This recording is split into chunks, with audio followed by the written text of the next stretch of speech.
महंगाई के मोर्चे पर झटका लगा है। जी हां, पूरी दुनिया में बढ़ रही महंगाई का डंक अब हमें भी डसने लगा है।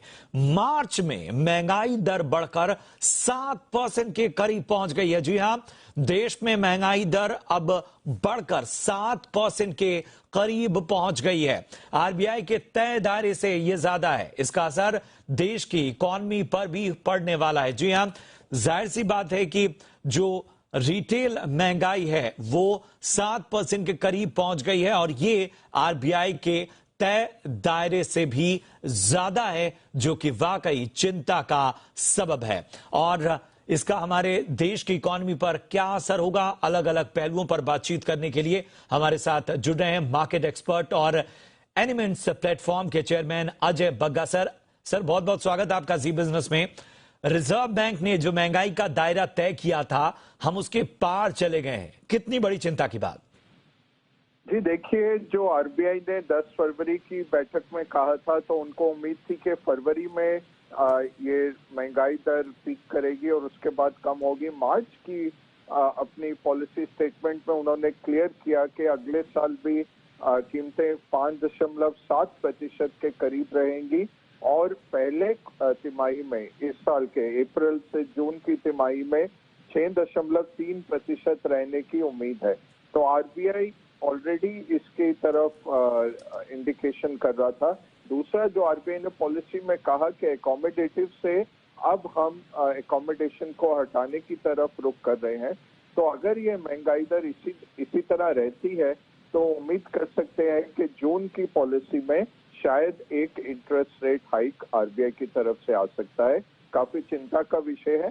तीसरी बात हमें ये मन में रखनी है, दिमाग में रखनी है कि मार्च की जो महंगाई दर है उसमें पूरा पेट्रोल और डीजल की कीमतें और गैस की कीमतों की जो बढ़ोतरी हुई है वो पूरी तरह नहीं आई, क्योंकि वो धीरे धीरे करके हुई है।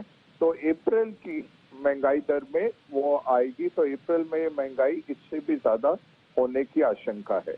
बिल्कुल, बहुत अहम बात अजय बग्गा सर। और जाहिर सी बात है कि जो आपने कहा भी कि एक इन्फ्लेशन बढ़ने का जो असर है वो आने वाले वक्त में ब्याज दरों पर उसका असर साफ तौर पर नजर आ सकता है। और इन सब के बीच जब हम ये बातचीत कर रहे हैं सर, तो अमेरिका से भी खबर आई और वहां पर भी महंगाई का रिकॉर्ड टूटा है। 40 साल का जो है वो दायरा है उसे तोड़ते हुए वहां 8.5% इन्फ्लेशन पहुंच गया। और जाहिर सी बात है कि इस पर, और जाहिर सी बात है कि जो हम अभी देश के अगर महंगाई की बात करें, इन सब पर मार्केट कैसे रिएक्ट करेगा ये भी जानना चाहेंगे।